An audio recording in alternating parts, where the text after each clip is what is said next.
Good evening. In Japan, this was tragic enough.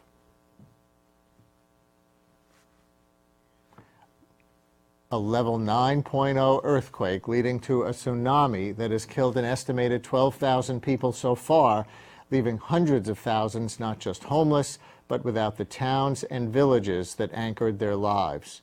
And then there was this.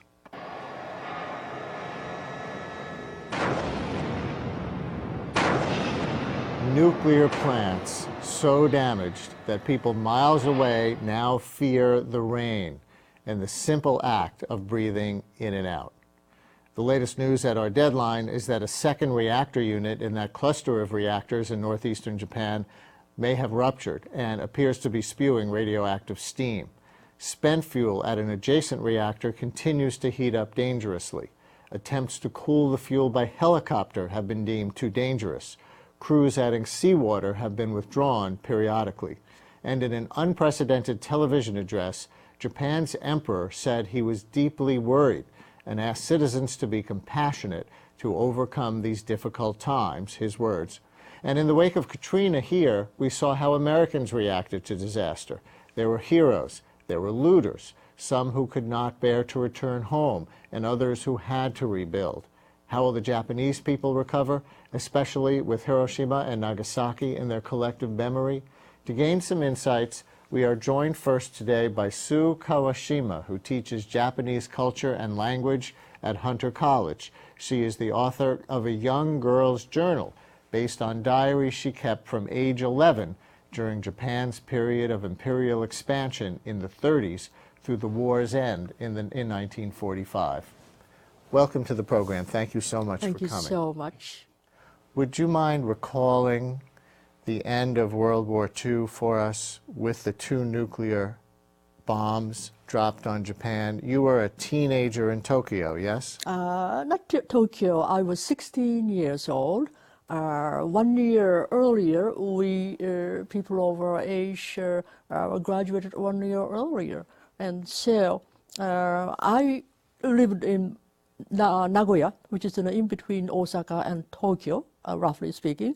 But our family, except my father, lived with my maternal grandmother's house, which is in Morioka City, which is really the area, if not close to the epicenter, but within the 3 prefectures. What was it like for you?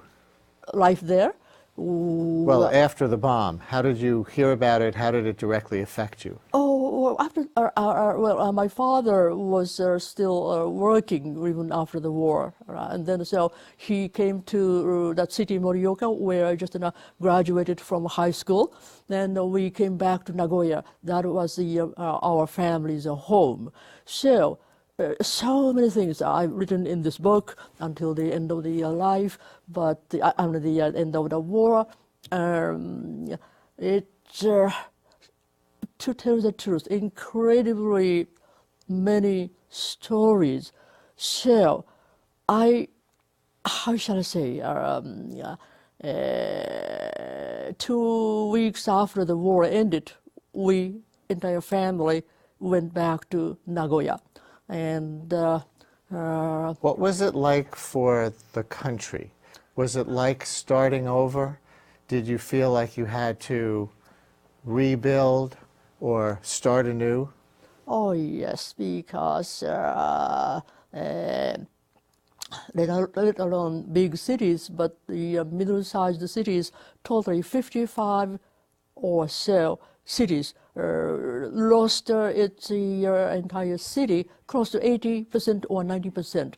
So one of the stories which I vividly remember, which I wrote about in this book, is when we went back to Nagoya from Morioka through Tokyo, and on the train, passengers were not allowed to look out from the window. The reason why is that it's so diverse in the situation of the Tokyo, we were not allowed to have a look at. So it was just so devastating. Right. I didn't know that.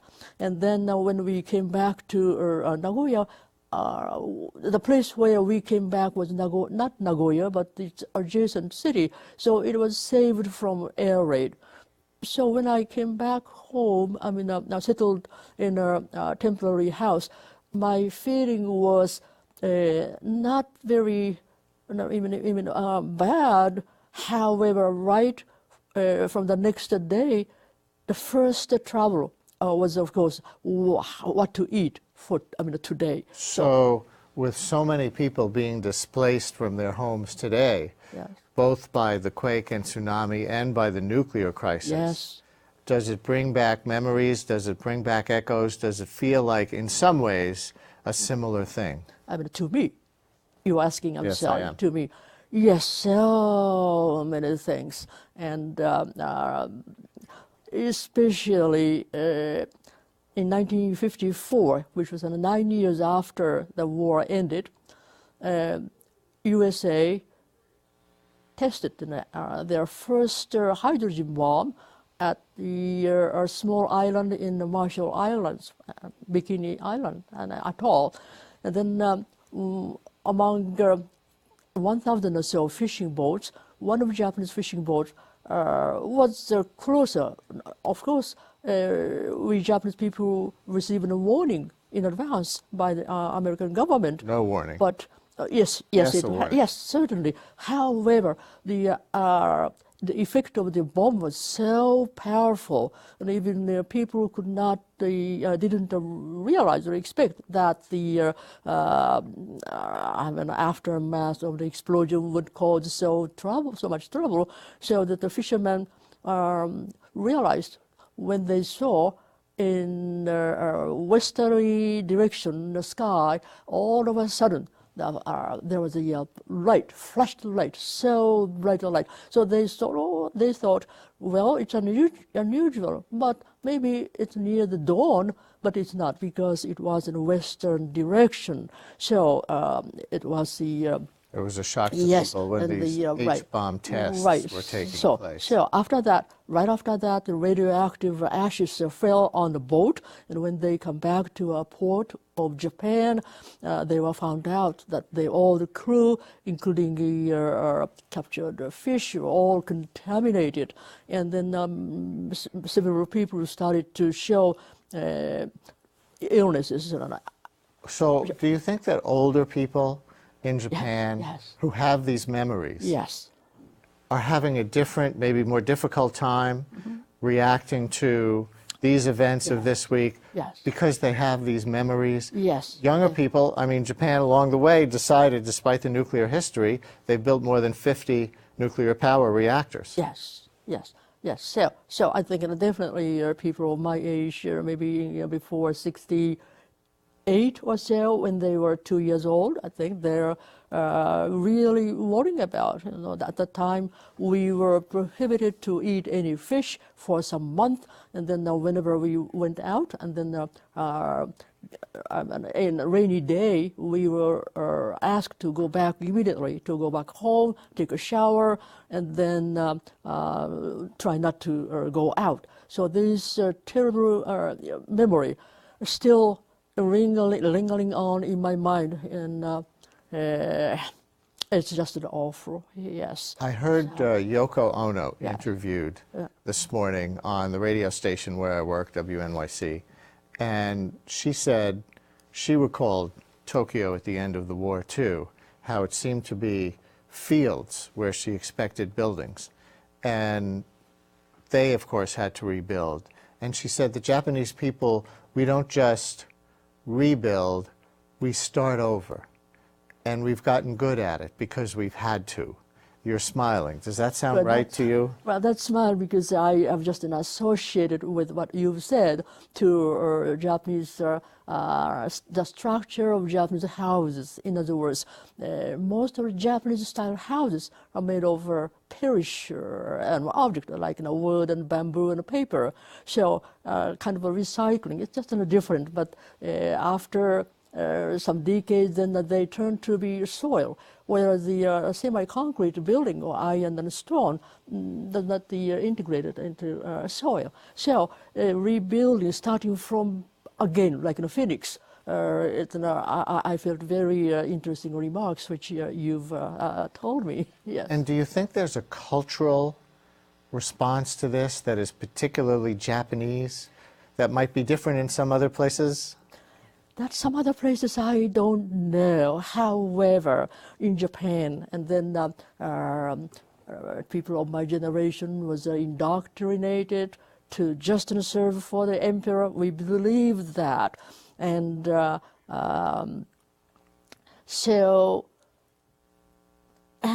well, this is the characteristic to Japanese people mindset, I think. At the time of crisis like this, including, of course, right after the war ended, the Japanese people tend to help each other. One good word is to get together. In other words, no, regardless of the number of people get together, they just would like to become one body, whole body, so that they could do their best. In the national interest. Yes. But that mentality, when about 1935, Japanese fascism started. So the education of our era was just everything that focused on the winning over the war, which Japan waged. So now, stay here because I want you to hear this next interview. Yes. And the question is, will the disasters in Japan derail the expansion of nuclear power? Should they? From Albany to Berlin, we see politicians planning to close nuclear plants or delay startups. Is that an overreaction, based more on fear than facts? Joining the conversation via Skype from Boston, a man not afraid to fight fear with dispassionate logic, David Ropeik, a prolific blogger on the topic of risk perception and author of How Risky Is It? Really? David, hello from New York. Thank you for coming on. Fine, nice to talk to you. Thanks for having me. Are you seeing the perception of risk out of whack from the reality of risk, even in this situation, with its obviously enormous effects? Well, to some degree, but that sounds judgmental, and I want to caution that very quickly. The human risk perception system is a mix of facts and feelings. We use both. That's just how we've evolved. It's neither right nor wrong or rational nor irrational. But it does mean that we use affective characteristics, emotional, instinctive characteristics, as well as the data to make up our minds about what to be afraid of. And radiation hits a lot of our psychological fear buttons. So people on the west coast of the United States rushing to take iodine pills, which have side effects, to protect themselves from zero risk, because there's no dangerous radiation there at all, yeah, their fear is harming them. And, if I may, very quickly, that's just a tiny example. The United Nations did a 20-year analysis of the range of health effects from Chernobyl, and found that the psychological and stress health effects were far, far and away worse than all of the radiation effects. Yes, the worry and the stress and what chronic stress can do to our health is very dangerous. And of course there are signs of that, because naturally radiation is scary for a bunch of reasons. How do you make that comparison between radiation effects and mental health effects in Chernobyl? I think the statistic is about 6,000 cancers, right? Well, so it's hard to quantify specifically, but let me give you the radiological facts. And God bless your previous guest whose country people lived through the Hiroshima and Nagasaki bombings. The survivors of those bombings in Japan, who were within 3 kilometers of ground zero, are referred to there as the hibakusha. They're treated with special dignity and rights because of all the terrible things they went through. They've also been studied by epidemiology for 60 plus years. About 90,000 of them have been followed carefully, and compared to normal cancer rates, epidemiologists estimate that only 500 of those 90,000, a little more than half of 1%, died prematurely because of cancer from the radiation. That's exceptionally low. Let's transfer that to Chernobyl. Based on the god-awful experience in Hiroshima and Nagasaki, which was compounded, as your previous guest mentioned, by the fallout that exposed people for much longer in different ways. But at Chernobyl, the World Health Organization estimates the lifetime maximum cancer death toll from radiation from Chernobyl to be 4,000 out of 600,000 exposed to dangerous levels, a little more than 2/3 of 1%. So we know that radiation does cause cancer, and birth defects for women who are pregnant at the time, and thyroid cancer, which is treatable, and I only gave you the death rate, but we know that it doesn't do it very well. What we do know, however, is that chronic stress, worrying, is like a little mini fight or flight response inside your body. We are programmed to respond quickly to fear with fight or flight and turn down systems we don't need and turn up systems we do. But when that lasts, it hurts us. We turn up our heart rate, and so chronic stress is contributing to cardiovascular damage. It depresses our immune system, so the more worried we are about getting sick, the more likely it is that we will get sick. It's associated with the greater likelihood of adult onset diabetes, clinical depression, which hospitalizes 18 million Americans a year. So let me break in for time. Your points are very clear and important, but do you think now that there's a new risk of Americans turning away from nuclear power out of this fear more than would be rational if it means going toward more coal or more oil or more natural gas, or some things for which the safety risks may be as high or greater, but which don't induce the same sort of creeped out fear as radiation? Perfect question. And the only qualifier to put on the answer is, you asked, are we in danger of a new fear? It's not new. In 1979, the nuclear industry was already in demise because of the competitive price of oil. But basically all the plants that were ordered as of 1979 died with the fear of 3 Mile Island, reinforced by Chernobyl and the anti-nuclear movement. Fear is a natural thing, and fear of radiation has a bunch of reasons for it. But as a result, we ended up with an energy policy since then that has more heavily favored fossil fuels. Let's talk about what that has done to health in real numbers. According to calculations that I made for my book, How Risky Is It Really?, I wrote about this specific issue.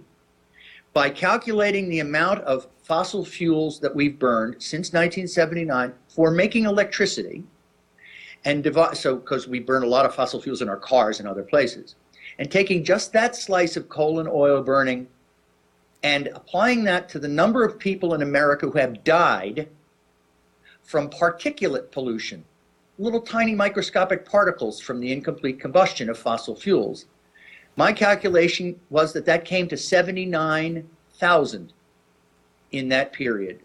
Remember, the lifetime death toll of Chernobyl is 4,000. So 79,000 in the U.S. alone from particulate pollution, because our fear has driven nuclear out of the energy mix, meaning we have more coal and oil, which is worse for our health. So David Ropeik with the message, face the fear and run it through your brain. Sue, very briefly, any reaction to David Ropeik, particularly the parts about the survival rates and stress versus cancer rates of Hiroshima and Nagasaki survivors? Oh, yes, of course, because I've read several books who wrote through their real experiences of this atomic bomb, leaving little children behind and with an agony. And then many of them relied on religion, some Buddhism, some Christianity, and then they died. Sort of had happened. So I read, and actually my cousin's cousin died. He was serving with the Japanese army during the war, but after the bomb was dropped, he entered into the city and helped people. And then he started nuclear, radiation, yes, illnesses, and then he died shortly, just in a bleeding did not stop right after he received the dental treatment. So through these cousin's stories and reading many books, I really fear. I fear very much the current situation. Really fear, yes. Thank you very Yes. much for coming in. We really appreciate it. Well. And my best, and from all of us here, to anyone you know in Japan. Thank you very much. Thank you very much. Coming up next, City Council Speaker Christine Quinn on the shrinking city budget, her mayoral aspirations, and St. Paddy's Day politics. Ma, guess what? I went back to college. No, I didn't quit my job. I'm finishing my degree with a CUNY Online Bachelor's in Business. I interact online with real City University of New York faculty on a schedule that fits my busy life. Ma, you should look who's teaching at CUNY. And it all leads to a high-quality Bachelor of Science degree in business. I can attend class anywhere, anytime. Yes, Mom, even at your house Friday night for dinner. The CUNY Online Baccalaureate. Get back to business. Into each life, a little rain must fall. And what rains on our cities flows into what we drink. The Arbor Day Foundation invites you to plant trees in your community, so the water that flows into our rivers and streams will be clean and safe. The trees in your town also provide shade and song and beauty, clean air, lower energy costs, and higher property values. They are a source of life and a source of pride. Because when a town shows a commitment to planting and caring for trees, it can become a Tree City USA. Tree City USAs have one thing in common. They value trees and all that they do for us. Visit arborday.org to find out how to plant the right trees in the right place. To support Tree City USA where you live, go to arborday.org, because a little rain must fall. Welcome to the Solar Generation Road Trip. Solar energy is working for America now, saving us money, creating new jobs, and giving our world a brighter future. Welcome to the Solar Generation. After Mayor Bloomberg, she is arguably the most powerful official in the city. And one day, she might well be mayor herself. With New York in a fiscal crunch, her priorities and values should matter to all of us, whether we are teachers, seniors, Wall Streeters, or bikers. Welcome, City Council Speaker Christine Quinn. Thank you. And who thought that we would be sitting here today following discussion of a Japanese earthquake and tsunami and nuclear crisis? Has this changed your opinion at all of Indian Point? Well, it's raised my concerns to a greater level. I mean, I had, as a lot of the environmental community did before this tragedy, concerns about Indian Point. And the timing, there's renewals for those coming up, so that becomes even more pressing, made even more by what happened. You know, one of the questions that has been raised about Indian Point, particularly by Robert Kennedy and Riverkeeper, is it has to be, according to the Nuclear Regulatory Commission, able to withstand natural disasters. That's defined by what historically had happened in that area before. So does that mean it could stand an earthquake? Now, are we likely to have an earthquake of that size in New York? No, but there are fault lines very near, some even say underneath, where Indian Point was built. So we have pre-existing questions. My staff is going to be meeting soon with the folks who run Indian Point. So this makes concerns that many of us in the environmental community have had even more pressing. Governor Cuomo and Attorney General Schneiderman campaigned on shutting down Indian Point. It sounds like you're not there yet. No, I mean, there was a resolution in the council, which is not quite the power of a governor, but from a couple of years ago, where I took that same position. And I just my point was really more people should know that those are pre-existing concerns. They're not reacting to what happened. These are based on facts and evidence that exist before what happened in Japan. Okay. The city budget. Here we are in this horrible budget season. The state is in crisis. The city, maybe not in crisis, but with a very severe budget situation. There's talk of losing 6,000 teachers, closing, 50 senior centers? No, probably more than that. Maybe more than that. Maybe 20 firehouses. Traditionally, the mayor proposes cuts. The city council argues for restorations, and they meet somewhere in the middle. Where is that process at so far? Well, we're in the early stages of the city process because we have to pass a budget, and we will by July 1. So right now we're in the thick of the state's process. That's critically important because they're supposed to pass a budget by April 1. Right, which usually doesn't happen, although I think Governor Cuomo is very committed to making that happen, and I really believe it's going to be close to on time, if not on time this year. So do they cut Title 20 funds? Those are the funds, if we lose them, that would cause us to have to close senior centers. How much education money will be cut or not cut? Will we get aid to municipalities? So what our exact New York picture looks like is affected a lot by what does or doesn't happen in Albany. We had 15 members of the city council there last week lobbying, so that really affects our picture.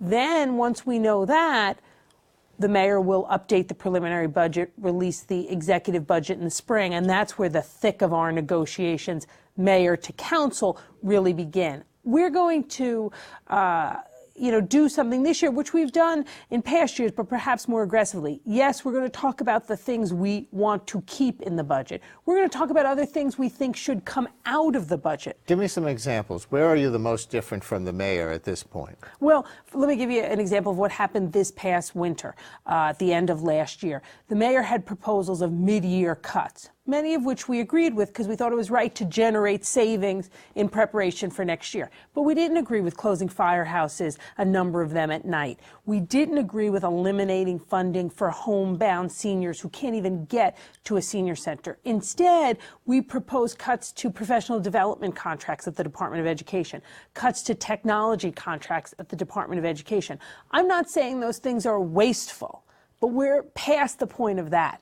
We're going to be choosing between what's great and what's good, what's important and what's life-sustaining, and certainly those things are not as important as that. So we're really going to have a big focus this year on the contracts budget. City agencies, not-for-profits, they've all had to cut back. But the contract budget of the City of New York has grown faster in the past 5 years than any other part of the budget.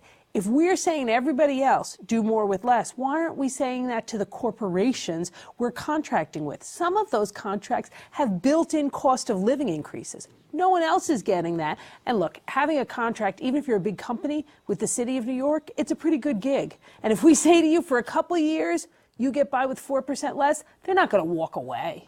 How about the city workers themselves? In New York, one does not end collective bargaining rights. No. Like in Wisconsin. No. But I believe you've spoken about excessive pensions, or at least pensions that have become unaffordable in terms of what percentage of the city budget they're taking up, yes? Absolutely. And look, I think what the governor of Wisconsin did was just attempt to engage in union busting. And I think it's really beyond unfortunate that a chief executive would use his office that way. If somebody wants to say we need to save money, we need to talk about efficiencies, you can have that conversation with the stakeholders around the table. But once you get rid of collective bargaining, there is no table, and you eliminate the existence, in large part, of the stakeholders. And that's just wrong for a governor to do. Now, we in the city, if you look at the parts of the budgets that grow, contract budgets, et cetera, the pensions grow. Our long-term payments are growing and growing. And we're right to say we have to get those under control. There are lots of different ways you can do that around health and benefits. We need to get everyone at the table and have those conversations and figure out how we can achieve savings. Much of those savings will be long-term. They won't be immediate, but the thing about a crisis, a financial situation like this, is it forces you to look at the long term, which, for better or worse, so what you is don't it? do. Is it more contributions by the employees to the pension fund? Is it going to 401ks? What is it? I don't think for the city workers, in my opinion, it's not going to 401ks. That is not a direction that I would go in, because having a true pension is one of the benefits of working for the city, and a lot of people forego money in the private sector to work in the public good. So that's the deal. So for people who are watching and saying, I don't get a defined benefit pension, I have to live with a 401k, it's that the deal is, the old social contract is, exactly, you take less pay and you get better retirement security if you work as a civil servant. Yes, but we don't want that security to then bankrupt those folks in the private sector who don't have it, so it's finding that balance. So although I wouldn't go to a traditional 401k, I think you should put every other option on the table and explore it. Explore ideas like, changing in whether people have to do co-pays in healthcare, changing in how long you have to pay into your pension, maybe looking at retirement ages. Those are the kind of conversations we need to have But we need to have the unions at the table for those conversations. And look, they are smart people. They may not be saying, let's do this right away, but they fully understand that we have to get this done. What about the capital budget? The mayor is proposing to cut the capital budget by 20%, and I think you've objected to that. You know, people's eyes glaze over the capital budget. What's that? That's building stuff. So what does he not want to build that you think is important to still build? Well, let me back up for a second. The mayor had originally proposed cutting the capital budget by 20%. He's taken it down by 10, which is a step in the right direction. The capital budget is more like your credit card, right? It's not the cash in your wallet. That's what you use to pay workers. We float bonds, pay for debt to build things. The mayor's saying cut back the capital budget now, because in addition to pension long-term costs, our debt service is growing what our grandchildren will have to pay. What percent of our city tax dollar now goes to debt service? 12 cents on every dollar goes to debt service, and that will grow in the next few years to 16 cents. So he's right, it's a problem.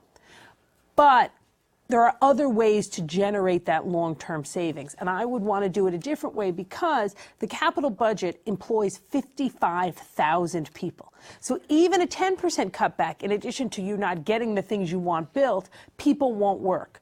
Credit is still so tight, some of the only construction happening in the city is that paid for by government. So if you took just a small percentage, $1 billion of our $10 billion capital budget, and paid for that basically in cash, in pay as you go, you would take down our debt service costs. Had we done this a decade ago, we would not have $500 million next year we had to pay in debt service. That's half of the cost of the Department of Sanitation.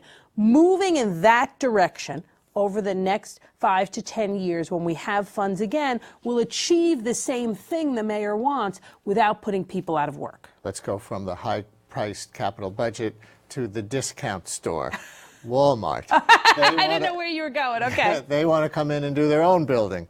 Still not acceptable in New York. We have other stores. We have Best Buy. We have Target. Oh, people love their Target. And yet Walmart is unacceptable. What's the difference? You know, if you look at Walmart, they are not like any other big box store. They are the mother of all big box stores. They are the hugest by far. And in their hugeness and in their employment practices, the way they have them, and in their corporate structure, they have an ability to drive prices down so low, in large part because of how little they're paying their workers, that they can destabilize an entire economy of a neighborhood. There is no data out there that shows that Costco or BJ's or Target does that. Doesn't happen that way. We've seen in many cities, most of the small businesses that surround a Walmart go out of business within the first year of a Walmart. That's an issue for me, and I think we need to be doing everything we can to keep small businesses alive. There are real complaints about how much they're paying their workers and the little pay they're giving, why they can pay less. Also, Walmart is the company in this country that has the unfortunate achievement of having more gender discrimination claims filed against it than any other company in the country's history. That's just not the kind of an employer we want. We're almost out of time. 3 things, real quick. Let's do a lightning round. Okay.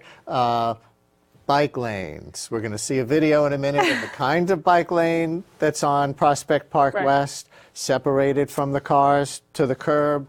Are you for that bike lane? Do you think the mayor's gone too far in general? I think communities need to have a voice in bike lanes. Some love them, some hate them. I think we have to find a way, and we're researching legislation that would give the community board the same kind of approval or disapproval power they have with other things. That one, Prospect Park West? I don't have a position on that one. You don't have a position on that. Are you running for mayor in 2013 or seriously thinking about it? My father's writing these questions again. You know, given all of the things we just talked about and a million other things, I'm really spending more than 24 hours a day on the job I have, which I'm happy and love having, and hope there'll be other opportunities, but I don't know yet. And tomorrow is St. Patrick's Day. Do you have a parade to march in? I don't, which is sad. It's the 250th anniversary, and I had hoped I would get to march. My dad, who I just mentioned, is 84, so although I hope he lives forever, there aren't that many years left for us before we can figure out him and I marching together. But although I'm very sad that we haven't been able to work out Fifth Avenue, we have a pretty good invitation. My dad and I are going to the White House. The White House. For the St. Patrick's Day reception there. So. Wow. Yeah. Have a great time. Thank you. Report back. And I will. Thank you for coming in. Thanks for having us. Here are this week's online video picks. Number 1. You think the controversy over the budget is intense? You should see the dispute over the bike lane on Prospect Park West. Opponents of the 9-month-old bikeway have now gone to court to have it removed. Mostly they don't like having to cross the one-way street, then look both ways to cross the two-way bike lane. Here is a video from the pro-bicycle group Street Films that shows the type of bike lane Prospect Park has in various New York locations, next to the sidewalk with cars parked further out. Americans are like all people. We get used to certain kind of structure, and when we see something different, we begin to wonder, why is that happening? And in this instance, it's actually a very clever way on the part of the city DOT to try to convert this to a complete street, to accomplish some of the goals of slowing down the traffic and making it safer and more vibrant for the neighborhood, and doing it in a way that doesn't involve a lot of the taxpayers' dollars to come in and build the infrastructure. So the purpose of the buffered area is not only to protect the bicyclist from the door when it opens, from getting what I guess bicyclists call being doored, but also it's also to protect the motorist as he's stepping out of the car, so that he doesn't run into the possibility of stepping out of the car and walking right in front of a bike. So while it's designed that you see here with the parking being separated from the curbway is unusual in America and therefore is causing some consternation amongst folks, it's not unusual in Europe, and it's been proven over the years to work over there. And it's not unusual every time we introduce a new feature or type of design into the highway system, to the street system, that people begin to worry about it. I remember reading a historic study about the first great separated interchange that was built in New Jersey near Newark Airport in 1919, and folks began to call that the great separated highways that now typify all of America as the extravagant ideals of visionaries. It took a couple of years for us to get used to the fact that horse and buggies weren't going to be able to get onto our freeways, but over a period of time that became mainstream. And over a period of time, this sort of approach will also become mainstream in America. So the bike lanes are controversial, and so it turns out is President Obama's plan for high-speed rail in America. Not worth it, say some mostly Republican governors. In this video, the Regional Plan Association, an urban planning think tank, makes the case for high-speed rail, much faster than the Amtrak Acela, here in the Northeast. If the current rate of increase in truck traffic continues on I-95 and the other interstates in the Northeast, within about 20 years there won't be any room for cars on I-95. So if you're thinking of driving to Mom's house in Washington for the weekend, forget about it. The airports are filled, the airspace is filled, the highways are filled or will very shortly be filled, and the railroad's the one place where we can add capacity. The only way to do this in the future is going to be on the rails. When you look at investments that were made in the last 50 years, we invested hundreds of billions of dollars in the interstate highway system. We actually invested a few $100 billion in mass transit systems, etc. All that happened, and we got the kind of growth we did. If we're not forecasting those kinds of investments in the future, we can't just keep plotting that curve at the direction it's going. We have a really nice 100-year-old rail system on the East Coast, and it's full. There's almost no capacity left in it. An investment in a new next generation high-speed rail will just have tremendous benefits. It will allow us to maintain our economic viability. And at the moment, we have all the disadvantages of being in this place, which is the most crowded, congested, expensive place in North America, and we're not getting any of the advantages. What we're talking about here is a success strategy for the Northeast mega region, and that's the network of metropolitan areas between Boston and Washington, including New York and Philadelphia and Baltimore, that are going to need high-speed rail to achieve their full potential. And just yesterday, the federal government approved the Northeast as eligible to get high-speed rail money that Florida's governor has rejected. So high-speed rail, perhaps on the way to our area. And high-speed rail is controversial, bike lanes are controversial, and nuclear power is controversial. Isn't any energy source just easy to live with? Well, this video from the U.S. Energy Department promotes looking right beneath your home, where the temperature is always 54 degrees, to install geothermal heat pumps. Okay, now here's how it works. Bury a loop of pipes, called a heat exchanger, just below the surface, and fill them with water or a water and antifreeze solution. During the winter months, the air is usually cooler than the temperature below ground. The solution circulates in a loop underground and absorbs the Earth's heat. This heat is brought to the surface and transferred to a heat pump. The heat pump warms the air, and then your regular heating system warms the air some more to a comfortable temperature. Finally, ducts circulate the air to the various rooms. Now, a huge benefit is that the geothermal system doesn't have to work as hard to make people inside comfortably warm, and you save lots of money on your heating bill. In the summertime, the system works in reverse. When it's hot outside, the temperature below the surface is cooler than the summer heat. So the fluid in the loop absorbs heat in the building and sends it underground. The ground's lower temperature cools it, and it's circulated again and again. Now you're saving money on air conditioning. So if you have the kind of property that can take them, geothermal heat pumps start around $3,500 plus installation, and they can be eligible for clean energy tax credits. Then you'd have to crunch the numbers to see how many years before they give you a net savings on heating and cooling bills. Video pick number 4. Remember a few weeks ago we showed you the video about the guy who found a lost roll of film in the December blizzard here, and it turned out to have really awesome snow photos on it? Well, the guy who found it put the shots online to try to find the owner. The photos became widely viewed on the web, and now, guess what? He located the photographer in France. Turns out the real photographer was never the two men in the pictures at all. It was their sister, a quiet young student who was visiting the States, which is the European word for America. Camille's ex-roommate in New York recognized that several of the shots were taken right outside their apartment, so she sent Camille my video. I had the silly expectation that as soon as I met the owner of the film, we'd go on some crazy adventure. But instead, we sat and drank tea and awkwardly talked. You see, everybody else that I'd met on this trip chose to be part of this, but Camille didn't have a choice. I threw her into this situation and posted photos of her family that ended up all over the internet. We slowly got to know each other, and then eventually we started to laugh and share stories and become friends. She told me that her family had started to call me the boy Amélie. We joked that if Hollywood made a movie of this, Camille and I would end up married. And it might be a language barrier or the fact that I nervously drank my beer way too fast, but I couldn't quite articulate to Camille how picking up that film changed me. I just kept on saying, "Thank you for losing the film." I must have seemed insane to her.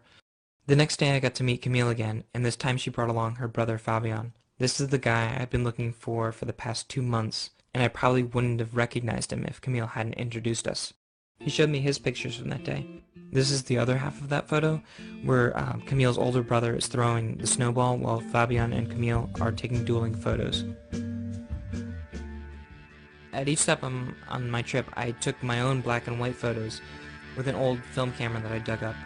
Pictures of the people that I met, or various landmarks, or I had people take pictures of me. In Paris, Camille, Fabian, Julianne, and I took the final photos on the roll, and together we wrote this cryptic note that I wrapped around the film canister. And then I picked a spot, and I left the film roll for some other stranger to find. It happened once, it can happen again. If you find me, I'll buy you coffee, and we'll become friends. It's the beginning of an adventure. Nice story. He even admitted his awkwardness.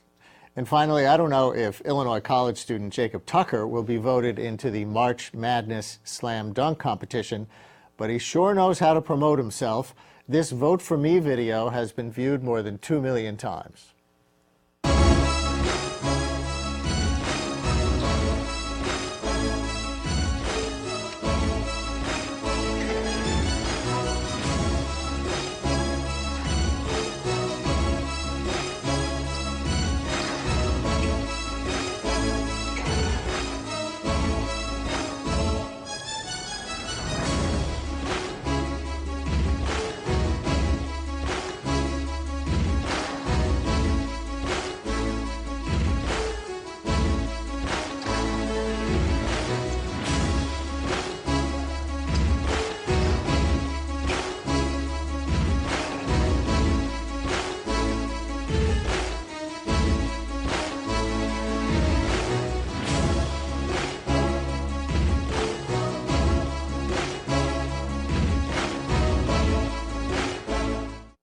You can vote until March 29th, by the way, at facebook.com/collegeslam. but I hope they show you the other contestants too. And those are this week's online video picks. Take a look at the images on your screen. Do they look familiar somehow? That's because you probably know the work of the photographer. Who is it? The more appropriate question would be, what is it? These photos were taken by a robotic camera attached to one of the fleet of cars that Google has deployed around the world to capture images for Google Street View. That's the feature of Google Maps that allows you to see what any point on the map looks like as if you were standing there. While no human took those photos, a human did select them out of the millions of images in Google Street View as worthy of our attention. That human is artist John Rafman, who has created a project known as the 9 Eyes of Google Street View. He joins us now via Skype from Montreal. Hello from New York. Thank you for coming on with us. Hi, thanks for having me. Why the 9 eyes? Is it about how the Google Street View cameras work? Well, there's actually 9 directional cameras on each Google Street View car attached to the pole at the top of the car. There's 9 cameras, and computer software stitches them together to create that panorama that we see when we're exploring Google Street View. So it's circular, it's spherical, it's shooting 360. Yeah. Exactly. From any one spot. By the way, I mean, I have to acknowledge that there is a bird on your shoulder. Who's that? This is my pet parrot, Magoo/Iago. It has 2 names. He usually accompanies me while I'm exploring Google Street View on my long marathon runs. Aha. So probably not the first time being photographed, although maybe the first time being televised for Magoo. Second time. Tell us what inspired your project. Well, it sort of emerged out of my artistic practice, which deals a lot with the internet. And I'm kind of a part of this vague, I guess you'd say, art movement that uses sort of the internet as a starting point for a lot of the work. And a lot of the artists in this movement surf the internet as sort of this inherent, intrinsic part of their whole practice. And each artist sort of develops their own surfing style, similar to skating or surf culture in general, but instead of real surfing, it's surfing the internet. So it sort of emerged out of me just surfing the internet for inspirational finds. But and on another level, I guess the project, I mean, Google Street View itself was just inspiring to me, I guess on the level of the sheer vastness of the project. Never before in human history has, such an epic project of photographing the entire world. Not only is it just like cars being sent all over the free world, but it's constantly being updated. And you were looking, I think you were looking for what it strikes me as you were looking for the humanity and the beauty in something that was completely shot by machine. Exactly. I think what really attracted to me at first about the imagery was that it was, in a way, there was this just robotic sort of neutral gaze that was capturing everything without any sort of, unlike a human photographer, which has its sort of maybe agendas or whatever. So let's look at some more images. Okay, sure. And go through the 4 categories that you've identified as the main kinds of shots that you were looking for. The first category we can call street photography, where urban squalor or sometimes even a crime in progress or an accident is captured. We're showing some of these. Tell us about this category. I guess this is connected to early street photography and just photojournalism, which Henri Cartier-Bresson called trying to capture that decisive moment. And except what differentiates it from, I guess, classic photojournalism is that each one of these images is completely out of context. Not like Google there was no intention other than just to capture the information of the streets. So in a way, they're all captured by chance. So within the photographs, you have this tension between our gaze, the human gaze, and the actual gaze of the camera, the automatic camera, which was really just capturing to add this feature to Google Maps. And within that, I found this within this tension of these two gazes, I found like a rich potential for meaning, and in a way that's where I find a lot of like the artistic value in these images, is within that tension. I love these. So a lot of it is I was just going to say, that. I love these shots in the street photography category. There's just so much random humanity captured. They're just wonderful. Let's go on to the next category, which is photos of natural beauty. Tell us about that.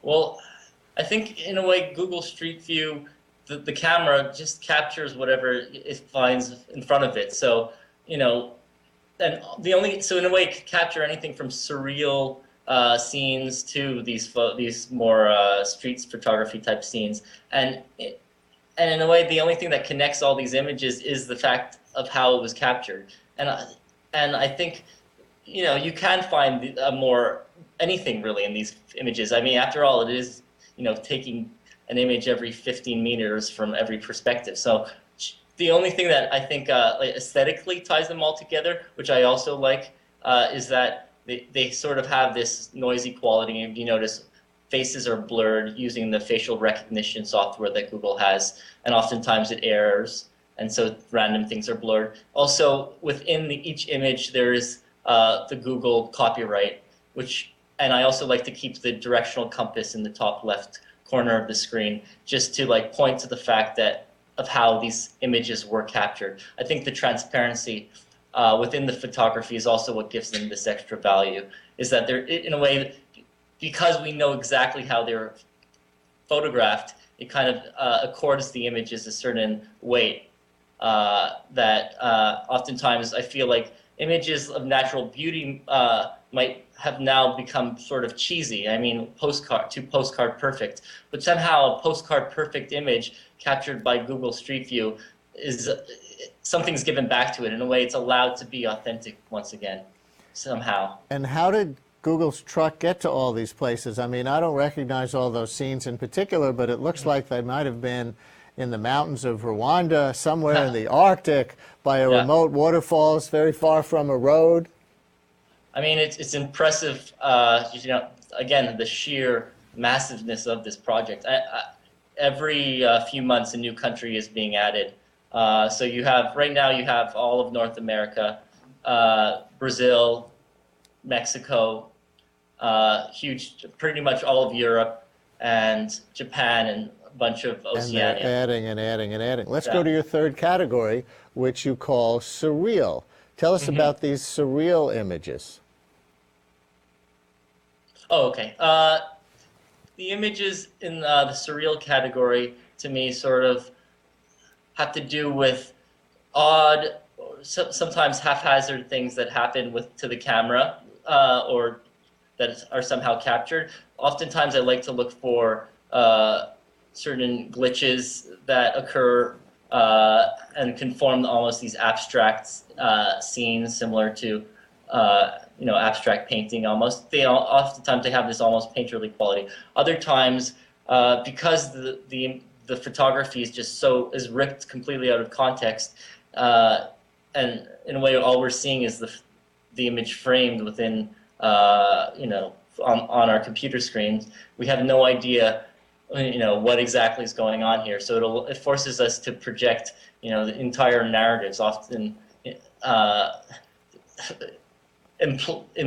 absurd narratives are implied in some of these imagery.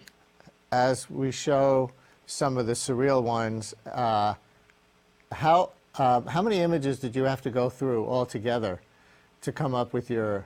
I mean, in a way, it's not. I mean, I used to go on these like Ritalin-fueled marathon runs for 12 hours. I mean, I've been doing this project since Google started it about 3-4 years ago now. The years are blurred, but these days, since I've become pretty well known, I often am sent photographs or people. Right. I mean, it's reached the point where it's almost crowdsourcing. Yeah, the whole online crowd has become your army. But I still surf. The final category is shots that show people responding to the Google Street View camera, and for better or worse, they tend to come in this one category, showing a certain part of the anatomy. Oftentimes you have people celebrating and giving you the finger. You have it all. Not I you. think what's interesting is that it sort of reflects general attitudes towards Google. A lot of people see Google as this evil corporation that's stealing our privacy and selling our information. Well, I think even more people probably see Google almost as this neutral, maybe even benevolent organization that gives away information or helps us find information. In a way, they've done a great job at branding themselves. Well, this is a fascinating project, and I really thank you for sharing it with us and coming on to talk about it. That was great. Thank you for having me. Finally tonight, I've always wanted to hike the Appalachian Trail, which runs from Maine to Georgia. I've done pieces of it here in the Northeast and a little in Virginia, that's all. But Kevin Gallagher hiked the whole thing, south to north, and made a super condensed video of the trail, all 2,200 miles. Here's the last 90 seconds. I'd estimate this is about 800 miles of hiking boot footage.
Made it.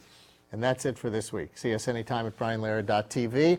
Next week, how the internet is influencing our offline psychology. And tune into my daily radio show, 10 a.m. on WNYC.